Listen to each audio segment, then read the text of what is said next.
massive fraud. But can it be proven? The clock is ticking. Up next on your Higgins Report.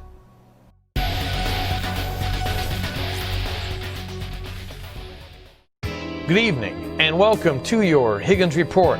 I'm Mike Higgins reporting, and here's my report. Trump says there was massive fraud in this election. Is he right?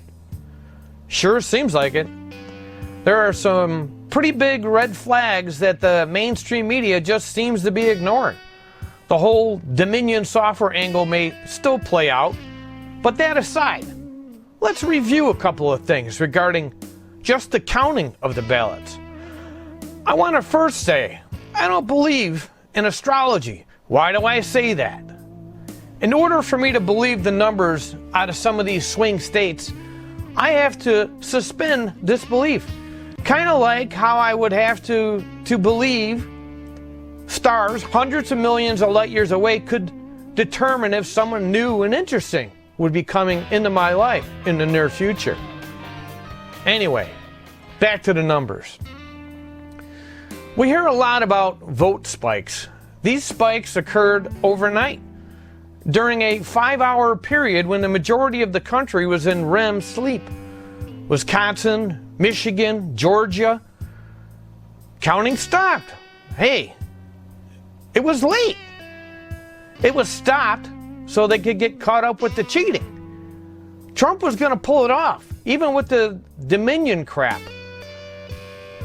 This should have been a complete landslide, with Trump embarrassing the Democrats. So why'd they stop counting? Some pipe bursted in Georgia, but then it didn't burst. Who the hell knows? Also, these spikes only happened in the cities and states where Biden needed them.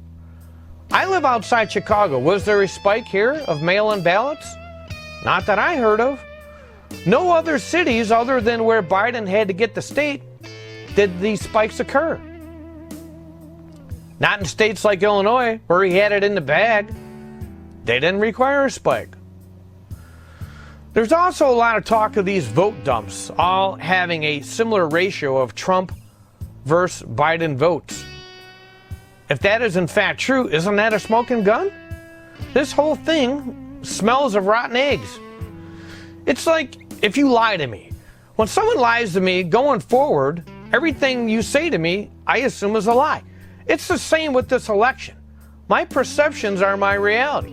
I will assume every election going forward is a crock of shit, unless the air is cleared on this one. The purpose of this Higgins Report is not to convince you of massive fraud, but to make you question whether it was likely massive fraud. For those of you that think this is all just a bunch of sour grapes, how bad do you think, honestly, things would be with riots and looting right now if things were reversed? Which brings me to my next point. If this does, in fact, make it to the Supreme Court, the big question will be, will they look at the evidence and decide the outcome based on the law? Or will they not want to touch it because they think there'll be civil unrest? In other words, riots and people burning down buildings, aka peaceful protesting. That's it. Folks, the people of this nation have spoken. They've delivered us a clear victory, a convincing victory, a victory for we the people. We've won with the most votes ever cast on a presidential ticket in the history of the nation. Without facts, the decision cannot be made logically. You must rely on your human intuition. My final thoughts. After an election, the old saying is that the people get what they deserve. We are responsible for the people we elect and put in office. I don't think that's true in this election. Trump got over 73 million votes. I believe that.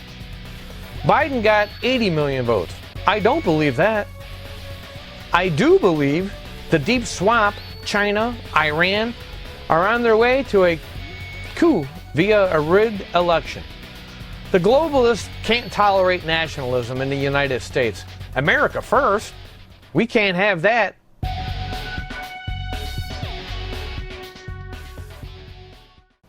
That's it, once more.